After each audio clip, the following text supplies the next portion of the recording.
Have you ever had that strange sensation of standing still in the middle of a party, surrounded by people laughing and talking, with loud music and flashing lights, but still feeling completely alone, as if there were an invisible glass separating you from all that movement and joy? Or perhaps you've experienced that peculiar moment when you achieve something you've wanted for a long time.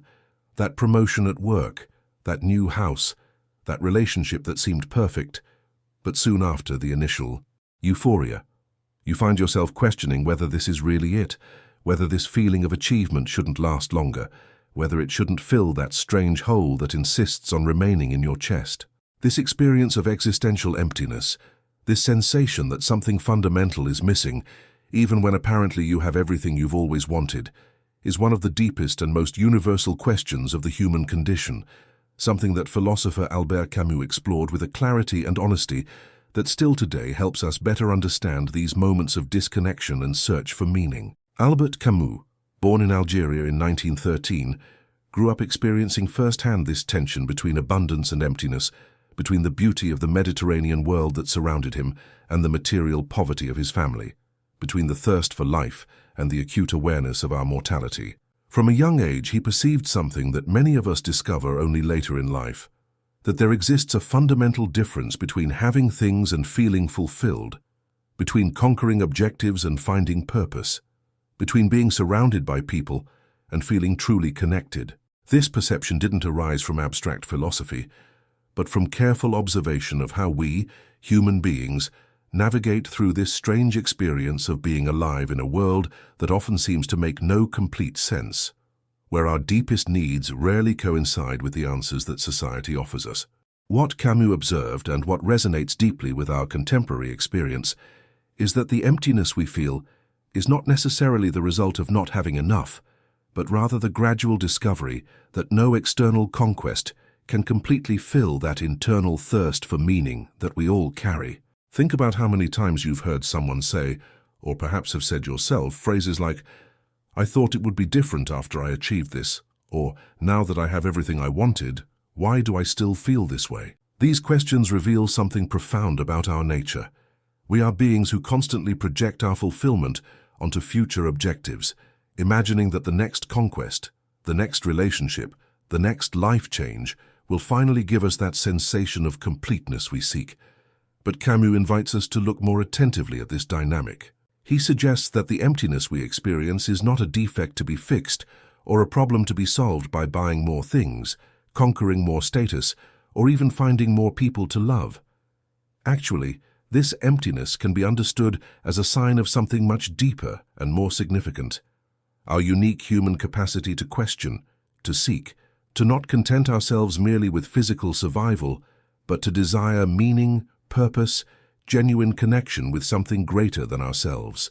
It's as if we were the only animals on Earth that not only live, but constantly ask ourselves why we live and whether it's worth continuing to live. This existential restlessness, which Camus called absurd, is not a character flaw or a sign of depression, although sometimes it may manifest in a similar way. The absurd in Camusian philosophy is the natural condition of conscious beings living in a universe that remains fundamentally mysterious and silent before our most important questions. We ask, what is the meaning of all this? And the universe simply continues existing, the stars continue shining, the seasons continue alternating, without giving us a clear and definitive answer. We seek absolute purpose and find only relative, temporary purposes that satisfy us for a while but soon reveal their limitation. This discovery can be initially disturbing. Many of us spend the first part of life believing that there exists some secret formula for complete happiness, some right combination of achievements, relationships, and experiences that will finally give us that sensation of, "I've arrived, now I can rest in peace." Consumer society, incidentally, profits exactly from this belief, constantly selling us products, lifestyles, and experiences, promising that this time, with this purchase, with this change, we'll finally find what we're looking for. But Camus observes that this search for definitive fulfillment through external means is fundamentally mistaken, not because we should stop seeking or conquering, but because the nature of human fulfillment is more complex and paradoxical than we imagine. The genius of Camus' perspective lies in recognizing that existential emptiness is not our enemy, but rather a sign of our dignity and greatness as human beings. Only a creature capable of transcending its immediate survival needs can experience this kind of profound restlessness. An animal that gets food, shelter, and reproduction is satisfied within its natural parameters. But we humans, even having our basic needs met, continue questioning, seeking, desiring something more. This isn't a design flaw, it's our noblest characteristic. The capacity to not content ourselves merely with what is, but to imagine what could be, to seek meaning beyond mere physical existence. When you feel this emptiness, even having everything, you're directly experiencing this absurd condition of human existence. You're discovering that no amount of external conquests can completely fill the internal thirst for meaning, because this thirst is not a problem to be solved, but rather the mark of your deepest humanity. It's as if we were divided beings. One part of us is perfectly capable of living in the practical world, conquering objectives, forming relationships, building careers, accumulating experiences. But another part of us remains always a little distant, observing all this and asking, so what, is this all, is there something more? Camus doesn't offer us the false consolation of saying that this restlessness will disappear if we find the right religious faith, the right philosophy, or the right lifestyle. His honesty is more radical. He suggests that we learn to live with this tension, that we recognize the absurd as our permanent condition, and that, paradoxically, we find in this recognition a form of freedom and authenticity that no definitive solution could give us. It's a courageous invitation to stop fighting against our own questioning nature and learn to embrace it as a source of vitality and creativity. Think about moments in your life when you felt most alive, most present, most connected with yourself. They probably weren't moments of passive satisfaction, but moments of intense engagement with some activity, relationship, or challenge that demanded the best of you.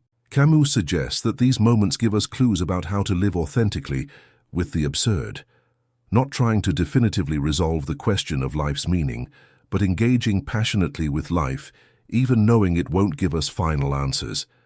It's like learning to love the process of living, not just the results it produces. This change of perspective is revolutionary. Instead of seeing emptiness as evidence that something is wrong with us or our circumstances, we can begin to see it as an invitation to a more mature and authentic form of existing. The emptiness tells us, stop seeking fulfillment in places where it cannot be found, and start discovering ways of living that honor both your need for meaning and the reality that absolute meaning may not exist. It's an invitation to become the author of your own life, creating meaning through your choices, relationships, and actions, even knowing that this meaning will always be provisional and personal, never universal and eternal. When Camus writes about revolt, he's not talking about political revolution, although it may include that, but about an existential attitude of refusing to passively accept both the emptiness and the false solutions that society offers us to fill it. Revolt is saying, I recognize that life has no meaning given from outside, but that doesn't mean I'm going to stop living intensely or that I'm going to accept any distraction they offer me to escape this reality. On the contrary, I'm going to use this awareness of the absurd as fuel to live more authentically, more connected with myself and with others who share this fundamental human condition.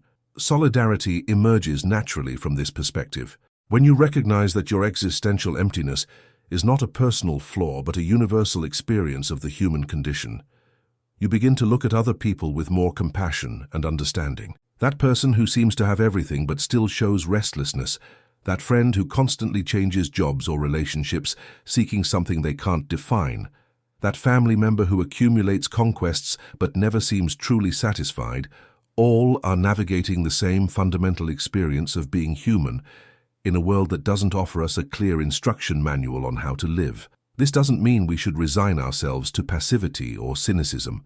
Camus is emphatic about the importance of passion and engagement.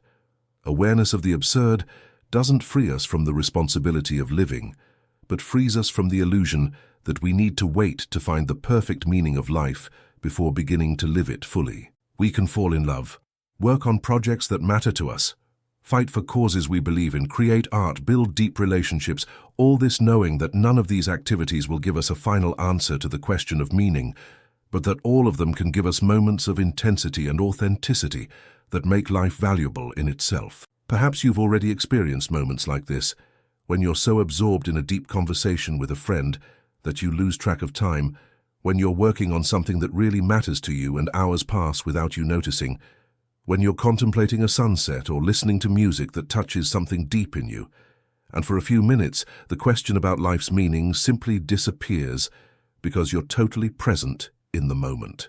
These moments don't resolve the absurd, but show us ways of living with it that are rich, meaningful, and authentic. Creation for Camus is one of the most powerful responses to the absurd. Not necessarily artistic creation, although it may include that, but the human capacity to give form to our experience, to transform our restlessness into something that can be shared and understood by others.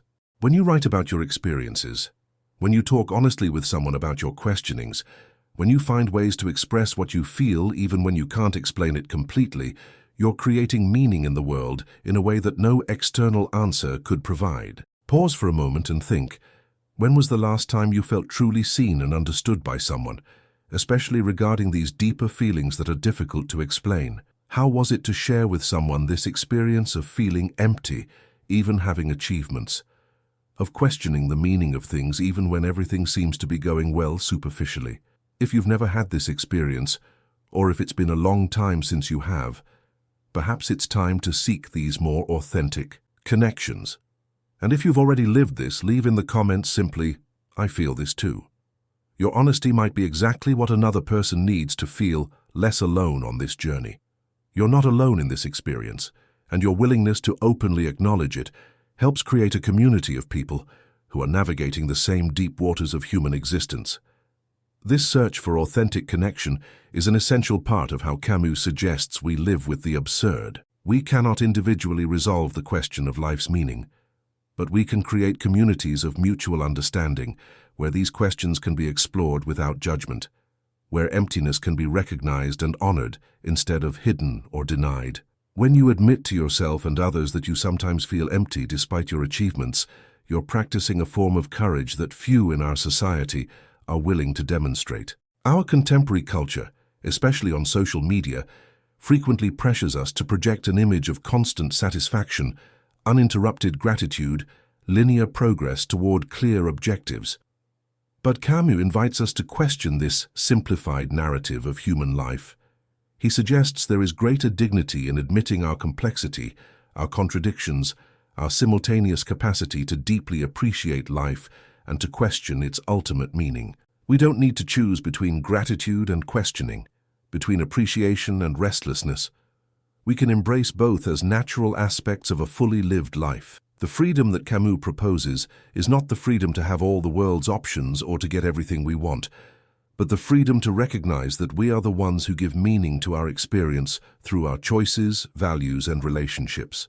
When you stop waiting for the world to deliver you a ready-made meaning and start creating meaning through how you choose to live, relate, and respond to life's circumstances, you experience a type of autonomy that no external conquest could provide. It's the freedom to be authentic with yourself regardless of what others might think or expect of you.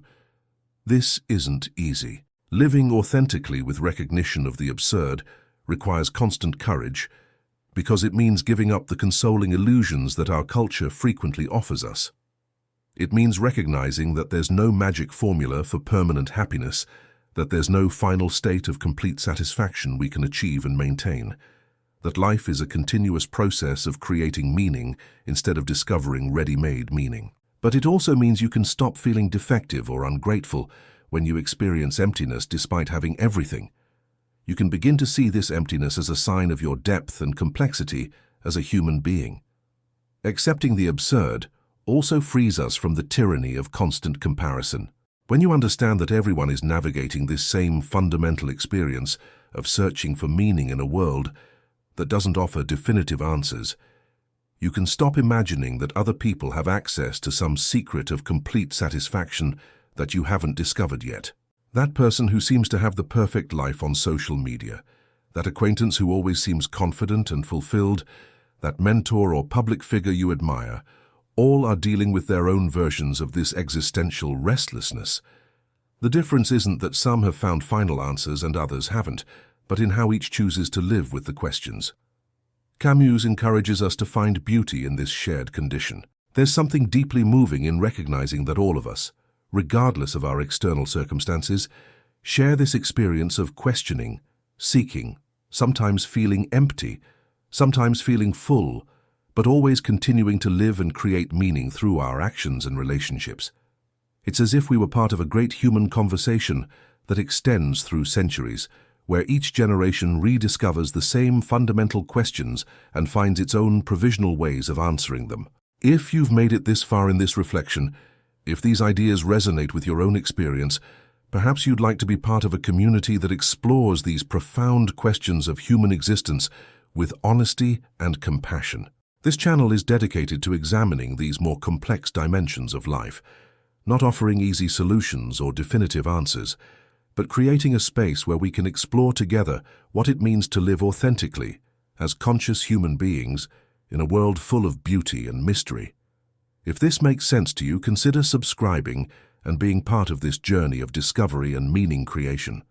It's not about finding all the answers, but about asking the right questions in good company. Camus' perspective on existential emptiness offers us a radically different way of thinking about success and fulfillment.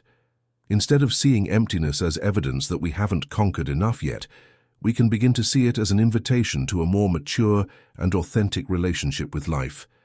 The emptiness tells us that we are more complex than any list of conquests could capture, that our humanity transcends any external definition of success or failure.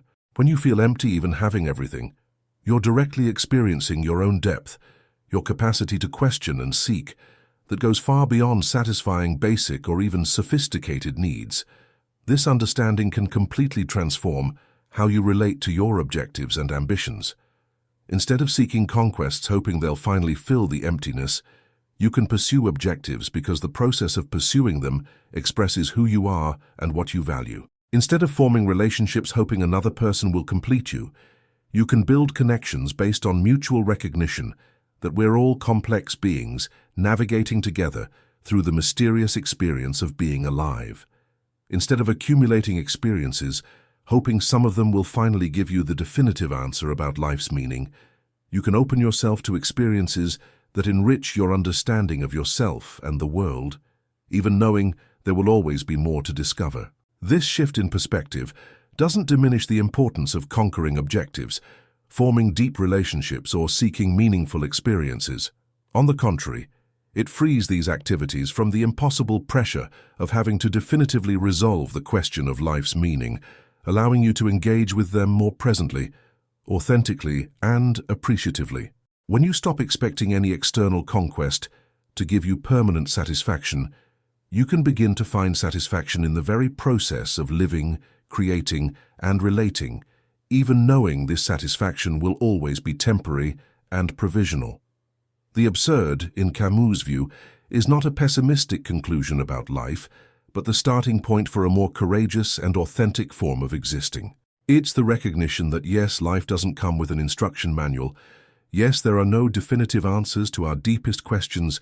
Yes, no external conquest will give us permanent satisfaction. But this doesn't make life less valuable or less worthy of being lived intensely. On the contrary, this awareness can free us to live according to our own values and choices, instead of following external scripts about how a successful life should look. When you embrace the absurd, you stop wasting energy fighting against your own questioning nature, and start using that energy to create, connect, and live more authentically. You stop seeing emptiness as your enemy and start seeing it as a constant reminder of your depth and complexity. You stop seeking a final solution to the human condition and start finding provisional but meaningful ways to respond to the specific circumstances of your own life. This is the revolt that Camus proposes. Not revolt against life, but revolt against the illusions that prevent you from living fully. In the end, feeling empty, even having everything, is not a sign of ingratitude, character flaw, or inability to appreciate your conquests.